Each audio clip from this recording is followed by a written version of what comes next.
पाकिस्तान को सूचनाएं लीक करने के आरोप में डीआरडीओ हनी ट्रैप में एक सीनियर ऑफिसर गिरफ्तार। सेकेंड अपडेट, लीज ट्रस्ट में संयुक्त राष्ट्र सुरक्षा परिषद में भारत के लिए बड़ी भूमिका का समर्थन किया। इन्होंने कहा करंट स्ट्रक्चर काम नहीं कर रहा। पाकिस्तान को सूचनाएं लीक करने के आरोप में डीआरडीओ हनी ट्रैप में एक ऑफिसर गिरफ्तार हुआ है। और जिसको नहीं पता हनी ट्रैप होता क्या, मैं उन्हें बता दूं। यह एक जासूसी का एक तरीका होता है। हनी ट्रैप खुफिया जानकारी हासिल करने के लिए हनी ट्रैप का इस्तेमाल किया जाता है। इसमें खूबसूरत लड़कियों का इस्तेमाल कर किसी शख्स से राज उगलवाए जाते हैं। वीडियो या तस्वीर के जरिए ब्लैकमेल भी किया जाता है। चांदीपुर में रक्षा अनुसंधान एवं विकास संगठन डीआरडीओ के इंटीग्रेटेड टेस्ट रेंज आईटीआर में एक पाकिस्तानी एजेंट को गोपनीय सूचनाएं लीक करने के आरोप में ओडिशा पुलिस ने शुक्रवार को एक सीनियर ऑफिसर को गिरफ्तार किया। आरोपी आईटीआर में सीनियर टेक्निकल ऑफिसर के पद पर काम करता था। इसकी मानी जाए तो सीनियर ऑफिसर को रावलपिंडी से बाहर काम कर रहे एक पाकिस्तानी एजेंट के जरिए व्हाट्सएप के माध्यम से सेक्सुअल फोटो और वीडियो भेजकर हनी ट्रैप में फंसाया गया था। आरोपी का फोन भी जब्त कर लिया गया है। चांदीपुर पुलिस स्टेशन में आईपीसी के धारा 120A,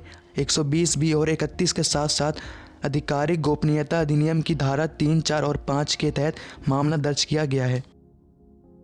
ब्रिटेन के पूर्व प्रधानमंत्री ली ट्रस्ट ने शुक्रवार को संयुक्त राष्ट्र सुरक्षा परिषद पर फिर से विचार करने की आवश्यकता पर बल दिया और विश्व निकाय में भारत के लिए एक बड़ी भूमिका का समर्थन किया। वीपी नेटवर्क के आइडियाज और इंडिया समिट में बोलते हुए ट्रस्ट को यूक्रेन की नाटो सदस्यता को फास्ट ट्रैक करने की भी जरूरत थी। पूछे जाने पर कि क्या भारत को संयुक्त राष्ट्र सुरक्षा परिषद की स्थायी सदस्यता दी जानी चाहिए, इस पर ट्रस्ट ने कहा, लगता है कि हमें सुरक्षा परिषद पर फिर से विचार करने की जरूरत है। अब हम ऐसी स्थिति में हैं जहां सुरक्षा परिषद के 5 सदस्यों में से एक सदस्य अवैध युद्ध कर रहा है यूक्रेन में। इससे यह सवाल उठता है कि यह संस्था कैसे काम करती है और मैं भारत के लिए एक बड़ी भूमिका का समर्थन करती हूँ, बिल्कुल अंतर्राष्ट्रीय स्तर पर एक प्रमुख खिलाड़ी के रूप में। ट्रस्ट ने कहा कि संयुक्त राष्ट्र सुरक्षा परिषद का यूक्रेन में युद्ध पर कोई निर्णायक प्रभाव नहीं पड़ा। उन्होंने कहा हमें लड़ाकू विमान यूक्रेन को भेजने की जरूरत है। हमें वहां जल्द ही टैंक भेज देना चाहिए था। यह युद्ध तभी समाप्त होगा जब यूक्रेन ताकतवर होगा और वह उच्च विकास दर हासिल कर रहे हैं। हमें खुफिया रक्षा और रक्षा उत्पादन जैसे क्षेत्रों में ज्यादा सहयोग की आवश्यकता है, क्योंकि यूक्रेन में युद्ध के परिणाम स्वरूप हम जो जानते हैं वह ये है कि हमें अपने भंडार बनाने की जरूरत है। हमें और अधिक निर्माण करने की आवश्यकता है और निश्चित रूप से भारत रक्षा के उस निर्माण को और अधिक करने के लिए एक आदर्श स्थिति में है। इसलिए हमारे पास इस घनिष्ठ सहयोग के लिए एक वास्तविक अवसर है। यूके की पूर्व पीएम ने कहा कि उनका मानना है कि ऑस्ट्रेलिया, भारत, जापान और संयुक्त राज्य अमेरिका